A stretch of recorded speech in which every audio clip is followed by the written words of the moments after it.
Hey guys, today I'm going to tell you how to record phone calls on iPhone. If you are using any iPhone and you want to record your calls, so let's see how can you do that. You just have to open your settings app here. Very first you have to go for general, go for software update and try to update your software. After updating, go back, go for apps section here and scroll down and you'll find the option of phone or you'll find phone app here. Select that and then scroll down and you'll find the option of audio call recording, or it might be just call recording for you.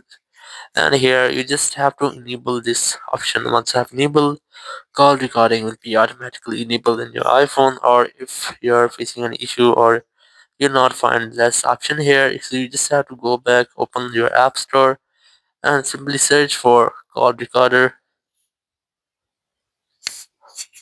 and you have to install any app from here. You can see I have already installed this one because it have 4.6 ratings, so you can easily install and use this app on your iPhone and you can easily record your calls on your iPhone or iPad. Thank you very much for watching the video. Until next video, bye bye.